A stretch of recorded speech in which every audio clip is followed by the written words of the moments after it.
Different's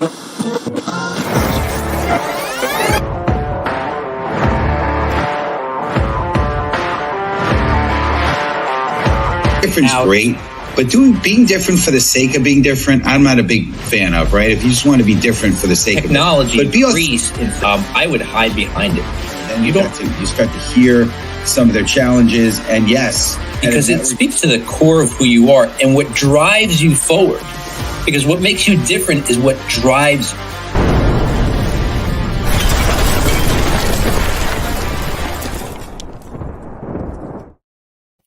Good afternoon. Welcome to the Master Connector Show. I'm Rob Genovese. I'm one of the co-hosts today. Look, I hope you are tuning in every single week.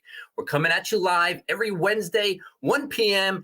Eastern Time. And if you want to see what's coming up, look, we got a lot of great guests coming up. You know, my co-host and good buddy, Steve Spiro, he's booking us amazing guests. We want to bring you the people who can give you the insights, the experiences, the awareness that you need to level up, to create better connections and create community.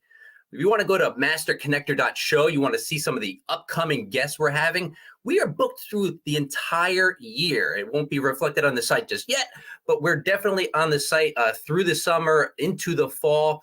We're going to get that updated even more so you can see and plan accordingly and put on your calendar to be here every single week, Wednesday at 1 p.m., masterconnector.show to see upcoming shows. You know, Steve and I, we go back, it's still debatable about this, but we go back somewhere around 25, 26 years or so.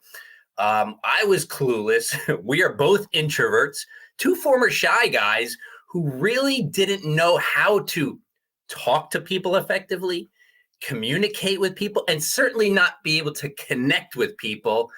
But today we have come a long way. Personal journeys, our paths diverged at one point, came together through networking, and now we're doing the show together. And Steve is the Master Connector. Now, through what we've learned, the people we've met, the books we've read, the mentors we've listened to, we have learned to connect with people. And, you know, I'd like to say that I am a Master Connector, but there is only one, the Master Connector, and that is my buddy, Steve Spiro. Come on, Steve. Let's kick off the show. What's up, Steve? What's going on, Rob? You are a Master Connector. And listen, if you're on the show, you are a Master Connector. You are. I mean, anyone on here can be that. So I appreciate the friendship. Welcome back. We missed not having you on the show with us yesterday, but we're glad last week, but we're glad that you're with us today. So amazing. 25, 26, 27 years. It's still amazing. And the transformation I've seen in you has been incredible. So I just appreciate you, buddy. Well, what's going on, friends? Steve Spiro, the Master Connector, coming at you live and direct. And, you know, listen, as the Master Connector, as Rob said, you know, I often speak on stage about the transformative power, you know, healing oneself and finding peace. And, you know, one of the topics that can really hold us back is forgiveness. And not just of others, but often of ourselves.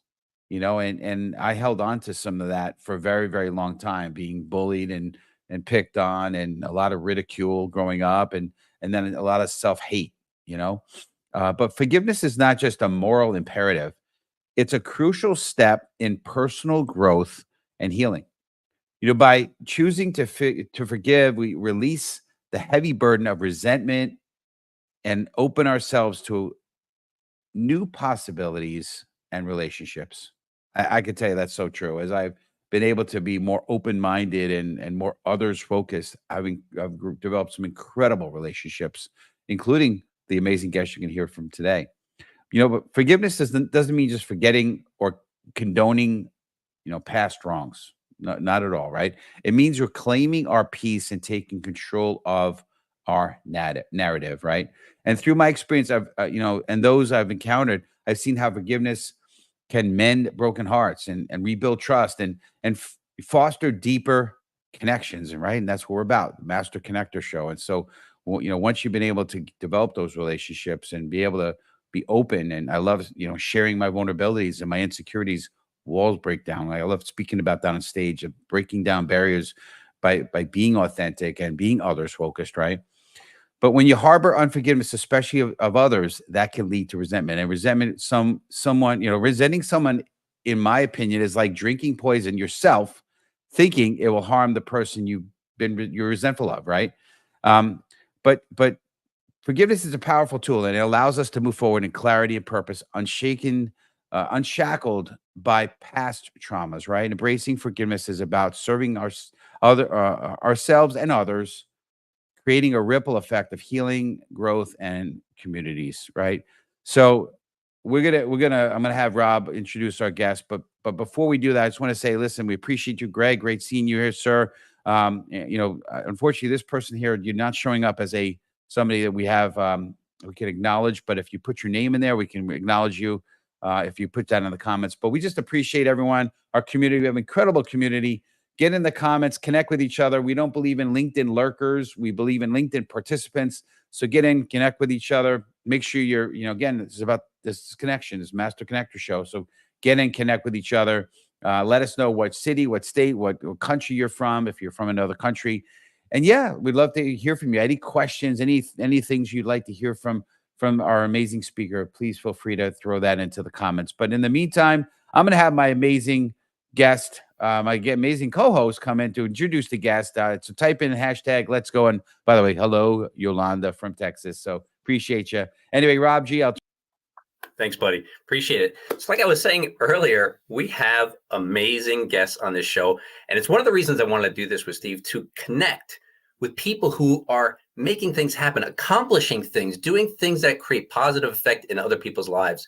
So today, get ready, buckle in, because we got an amazing guest. Maria Trusa is an author, entrepreneur, and social activist.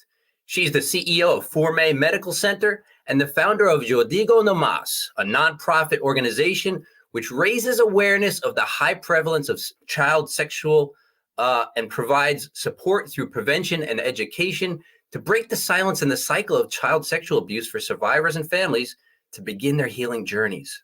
She's also the co-founder of Forgiveness to Live, a program where she helps women rewrite their stories by coming face to face with the hidden triggers that are holding them back in life. Please welcome to the show, Maria Trusa. Hey, Maria. Hi, Rob. Thank you. Hi, Steve. Thank you so much for having me here. What an honor. Thank you. It is our honor to have you on our show, but thank you. We appreciate that. We know our community, our audience is going to be blessed by hearing you. So where do you hail from? I think you're in Nueva York person. I'm like in that. New York. And by the way, Rob, you said that beautifully. Yo digo no mas. Yo digo no mas. Good job. Those are some of the few Spanish words that I've ever spoken, by the way. Those are good words to say. No mas. I say no more. Thank you. I'm in West Harrison. I live in West Harrison, New York, and my business, Forme Medical Center, is in White Plains. Love it. Yep, absolutely. West Harrison, Silver Lake. Love it. Great little place. Love it. Yeah. Good stuff. So we're going to dig right in here, and we want to start with stories. So community, type in hashtag story.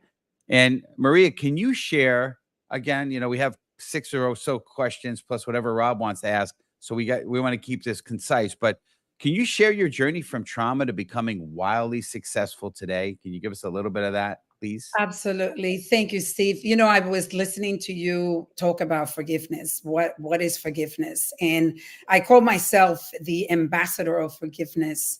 And it has to do, realizing where I come from. I come from a very traumatic childhood. I was born and raised in the Dominican Republic. I came to the United States when I was 15 years old. And the first decade of my life was a decade that could have really destroyed my life to the point of becoming a drug addict, there's so much negativity that could have happened from what I experienced. And unfortunately, so many people, this is their story. When I was in the Dominican Republic, and by the way, I have my book, and I'm going to go very quickly through the story, but I want to share with you that in this book, I did not leave anything.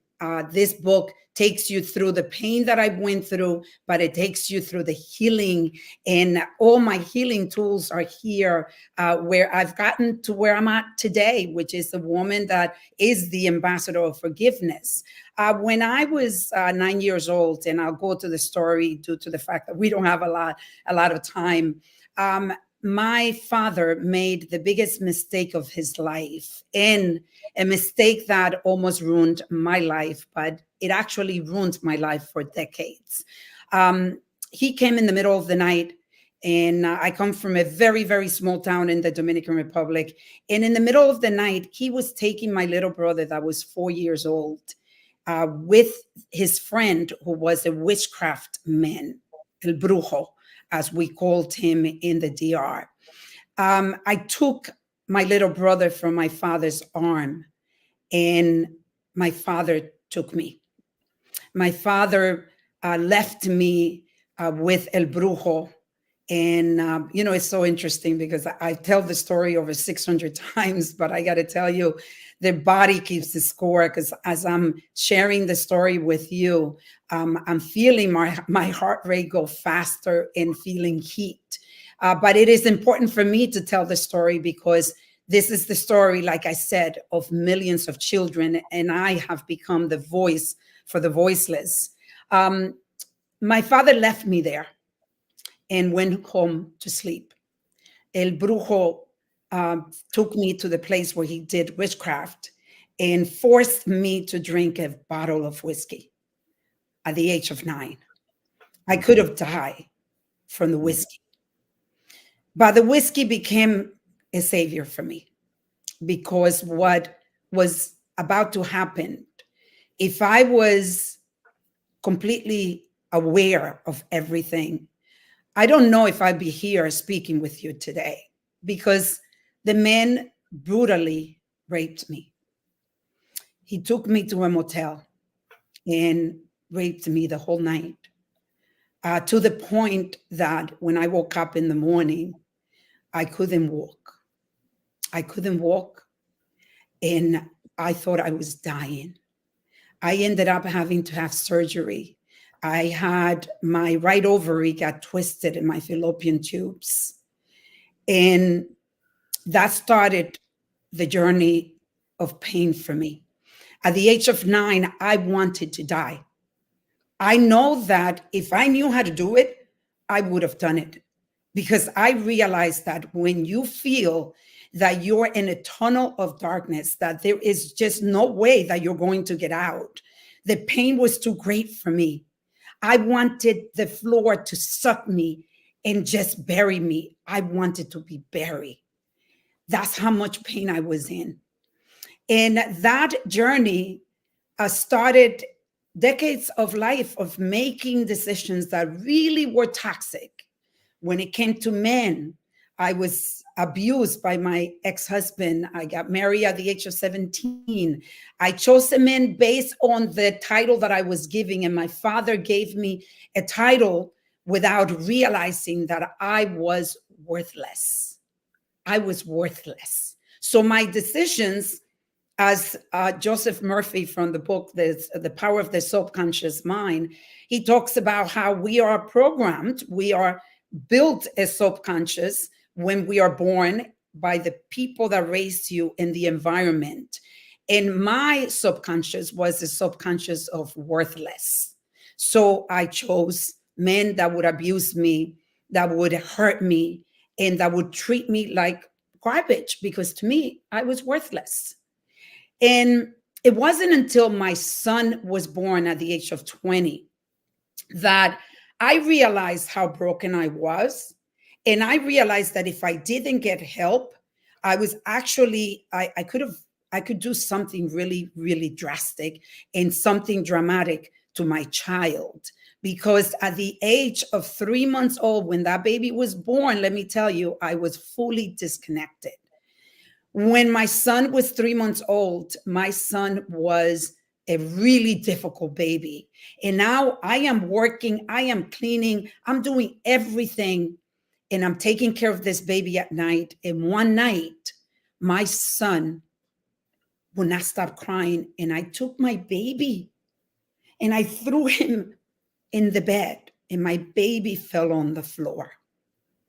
And that story hurts to say it.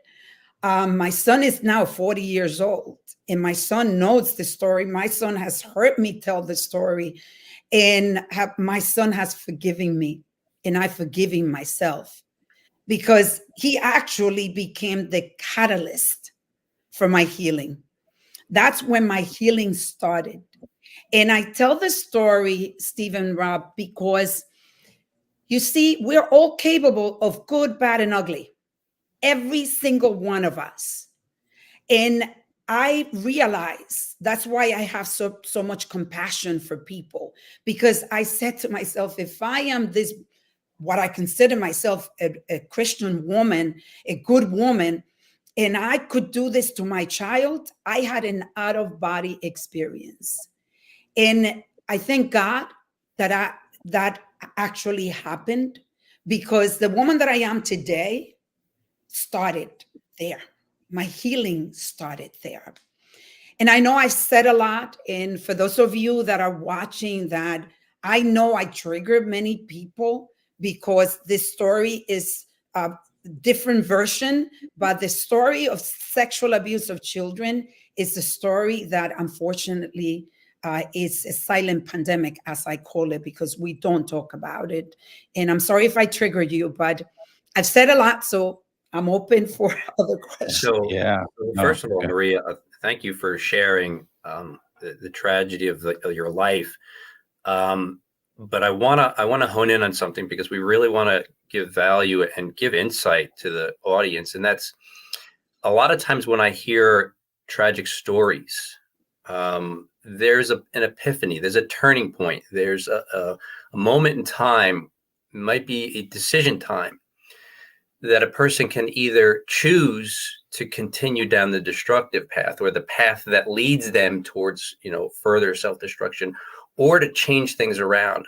We've all heard the stories of two people from the inner city, came from the same neighborhood. One goes on to be a financial and public success. The other one ends up in prison for the rest of their life. They both came from the same environment. So what's the difference? And we hear the stories of, one said, well, what could you expect? That's all I know. And the other said, what could you expect? I had to get out of there. So are you saying at the moment when you threw your baby down and you fell to the floor, was that the moment when you realized, hey, I have to make a change? Was that what triggered it? Definitely. I did not recognize that woman. I realized how my past was actually showing up, because one thing that we do, Rob, is that we think our traumas are not with us, because we say, well, I left the DR, the doors of JF Kennedy opened, and I am never speaking about my story ever again. But my story was with me. My trauma was with me. I had not even thought of resolving this trauma. I did not really get therapy. I was a broken woman, and my son was that accelerator. And we all get accelerators in our lives, but sometimes we are so broken that we don't even see them. So yes, that was a turning point for me. It doesn't mean that I healed that moment. I became aware, and I decided that I was not going to continue being a victim, that I was going to be a creator. So my focus became, how do I heal? How do I not blame people? How do I just focus on what do I need to do so that this child has a better chance than I did? Yeah. I love it. I love it. I appreciate that big time. And thanks, Rob, for bringing that out, which really leads me to a question. I want to dig in on this, and you're kind of touching on it. So I want to kind of dig a little deeper. So community, type in the hashtag advice. Because I want to talk about, what advice do you have for individuals that are struggling to forgive and to move past their own traumas, right? I know you had, that epiphany, but what's some things, tangible things you might be able to pass on to the community? It is critical that you reconnect with your inner child. You see, every decision, if you're in a place where you don't feel connected, you don't feel you feel the resentment, you feel that you're stuck in this tunnel of darkness, as I call it, where, sometimes you see a little bit of light seeping through, but most of the time there's darkness. You need to forgive to live. So when we are forgiving for ourselves. And people tell me, well, how do you start? You decide that you no longer want to be stuck in darkness, that you are making this decision for yourself. And in order for you to really start digging and understanding what actions are you doing today, that your inner child is the one that's driving, because we think that we as adults are making the decisions, but until you really dig in and connect to your inner child, you are not understanding what is happening in your life and why you're getting the results. So connect to your inner child. That is critical. People say to me, well, how could you tell me to forgive? Because what happened to me was horrible. Like this is, how do I, you're not saying that. And I love, you were talking about that.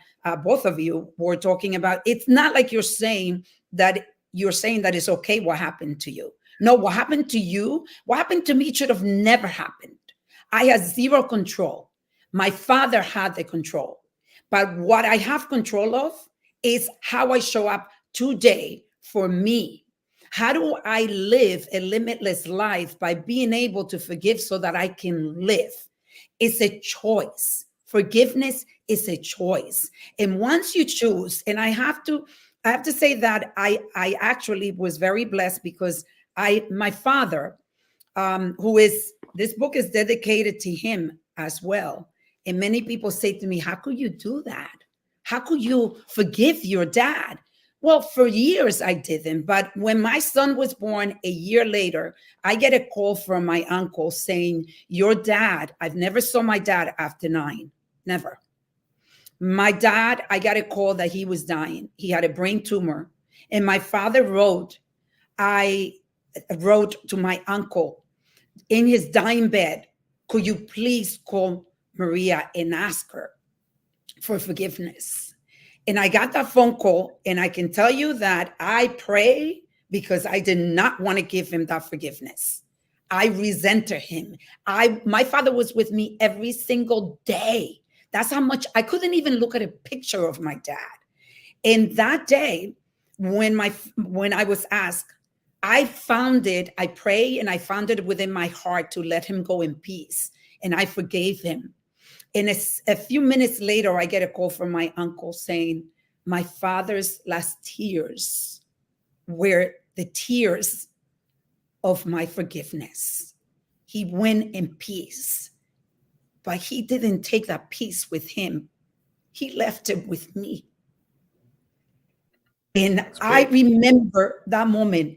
It was like turning the light on. And I was like, wow. If I could forgive my dad, then I could forgive myself for doing what I did to my son. And that started the forgiveness for me. And I can tell you that I live forgiveness every single day. And the beauty of living a life that is full of forgiveness is that I am so focused. I am laser focused, because I do not allow the resentment, the hate, the anger, all of those negative emotions are not taking over any real estate in my brain or my body. Maria, I just want to interrupt for a second, because it sounds like what you're saying is in the face of that kind of tragedy, you can't go on to live your best life without forgiving those who hurt us, or even ourselves for what we've done, even if nobody knows about it, right? In our own mind, you cannot go on. You cannot achieve and accomplish unless you forgive. Is that what you're saying? Completely. If you want to have a limitless life, if you want to be more successful, if you want to be an entrepreneur that is thriving, you need to connect with your inner child. That inner child, you have to connect and let that inner child know that you are forgiving. That you are forgiving the people that hurt you, that you're taking care. I'm responsible now. I'm taking care of you.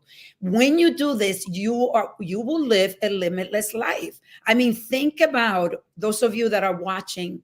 Think about how much how much energy you're spending with those negative emotions because you decide that you're going to continue. I don't blame my dad for anything else that is happening in my life today.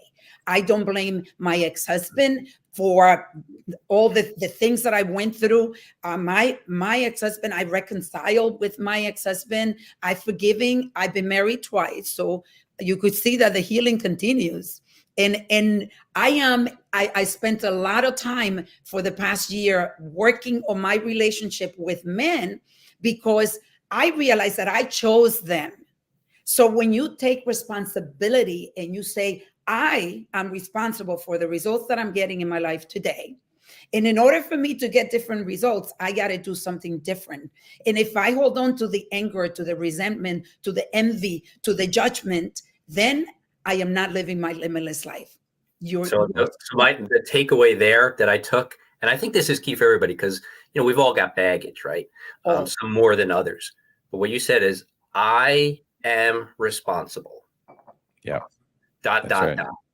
Right. Because right. I know I had played that game. It's like, well, you don't know what I went through. You don't know what I was. You don't know what.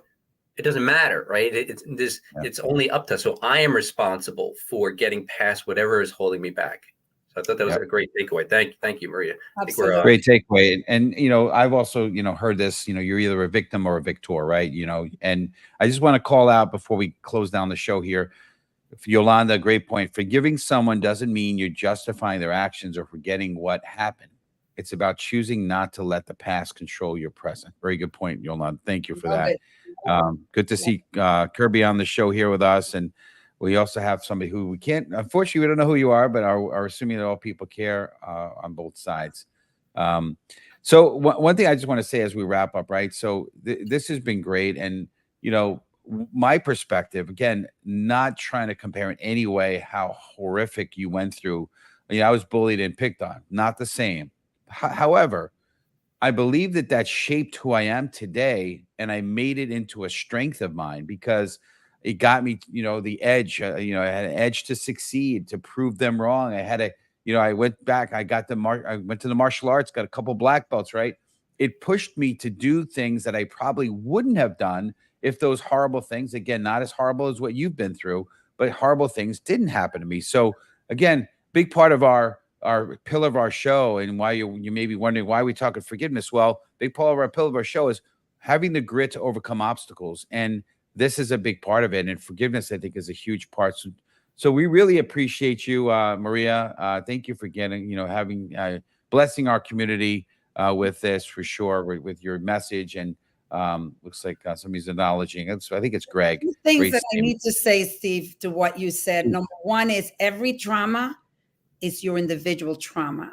Doesn't need to be compared. What I went through, it's horrific. Yes, but what you went through is your horrific, own horrific. So I want to acknowledge that. And number two is, you see, your resilience that you built, surviving what you survived, becomes your superpower. I am Superwoman. I'm Wonder Woman. Because to me, I'm able to disconnect from emotions. That was one of the things that I did, but I do it consciously. I do it very aware that I'm going to bring my little girl because she is a resilient of cookie. And she comes out and I disconnect, but then I connect. And that becomes a superpower. So thank you, Maria. So listen, for our audience, you're going to be glad you tuned in today, because Maria is about to tell you something. She's got a giveaway for you guys, something to help you bless you even further past this show. Maria, why don't you tell our audience what you're offering? So I'm going to give 3 books to the first 3 people that connect with me in LinkedIn. And I'm going to autograph them and send them to you. So privately, you'll be able to send me your address and I will send it to you. And this book is the donations. When you buy this book, which I would recommend to all of you, this has been called a life guide by CNN, Univision, Telemundo. And I want to tell you, it's both in Spanish and English. And in this book, I am donating all the proceeds to the movement that is fighting against sexual abuse of children and protecting the innocence of our children. Thank you guys so much. Maria, what's the best way for our community to reach you? Is it LinkedIn, or do you have a website? What's the best way? And when they go on LinkedIn, you'll see the authenticity that my posts are very authentic. I have a website, mariatrussat.org, and I'm on Facebook, Instagram, you name it. You can Google me and you'll see all the stuff that I'm doing. Well, we really appreciate you being on the show. We're going to have you go into the green room, but thank you again for amazing conversation. Robbie G? Yeah, amazing, right? My gosh. What a powerful story. And I know we were only scratching the surface, but look, we got to cram in what we can cram in this time. But we know for sure Maria has helped people for sure. Yeah, no doubt. Well, I'm just going to jump right to this, right? And I just want to say thank you for the community. You make this show. We appreciate you in a major, mighty way. Next week, by the way, incredible. I am so pumped. This is a hero of mine. I read his book 15, 20 years ago, The Courage to Succeed. Ruben Gonzalez. He's a 4-time Olympian. Incredible. Started his Olympic journey at, I think, 21 years old. Incredible, man. You don't want to miss the show. Obviously, I'm glad you got to see Maria. But next week, same bad time, same bad channel. Tell your friends about it. It's going to be incredible. And by the way, if you'd like to learn about how to be a sponsor of an episode, make sure to go to masterconnector.show. And also to see, as Rob said in the beginning of the show, some of the up and coming shows that we have. We have an incredible lineup coming up, as he said. But I want to close with a story. Elizabeth Smart, who was kidnapped and held captive for 9 months, chose to forgive her captors after being rescued. Her remarkable strength and decision to focus on advocacy, working for child safety and recovery, have inspired many to find resilience and hope after trauma. Elizabeth's story shows how forgiveness and moving forward can transform personal suffering into a powerful source of inspiration for others. Remember, let's go inspire people. Let's be the light, and we'll see you next week. Appreciate you guys. And you start to hear some of their challenges, and yes, because it speaks to the core of who you are and what drives you forward. Because what makes you different is what drives you.